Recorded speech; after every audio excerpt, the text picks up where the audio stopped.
Welcome to the kitchen at Peasmaldia Towers.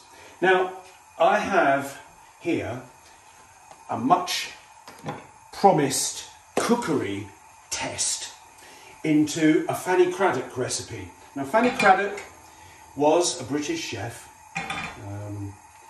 of many years ago, and she couldn't cook, bless her, but she did create some truly horrific recipes. And this is one I've always wanted to try because it kind of feels to me like it should be nice, but I'm not sure. So I decided to do it. And I put some butter in a little pan and some beaten egg, which I prepared before. And I'm going to make one of her much fabled Christmas recipes. This one is a mincemeat omelette. Mincemeat, of course, isn't meat, for those Americans of you. It's a sort of combination of fruits and other delicious things, and also bits of suet.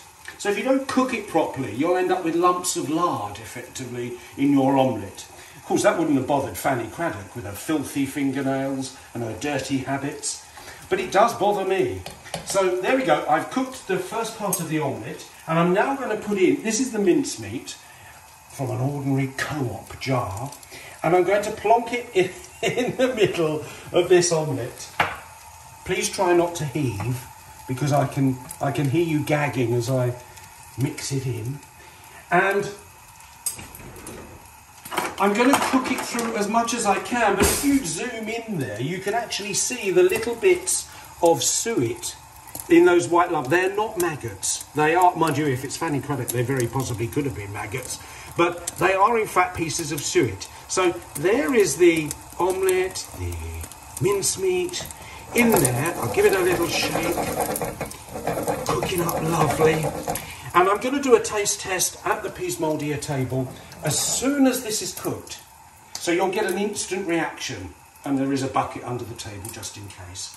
So here we go. I'm going to, now just as Fanny did, this is exactly as Fanny did it. She flipped it over. You can see there that it's actually very difficult to contain it all, which, funnily enough, is probably going to be what I'm going to discover when I try to eat it.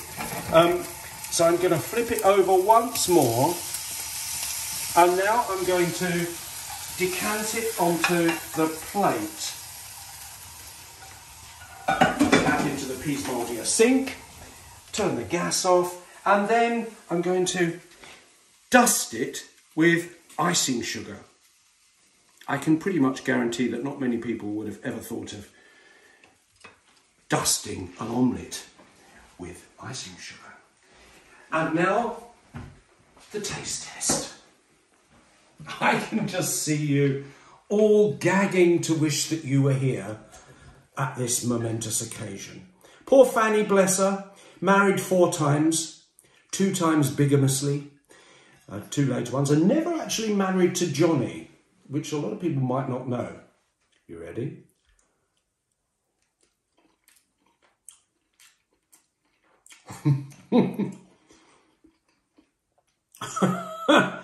Well, I have to tell you,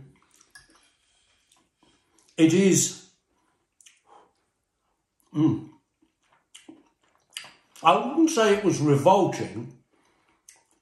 It's certainly not something I would ever do again.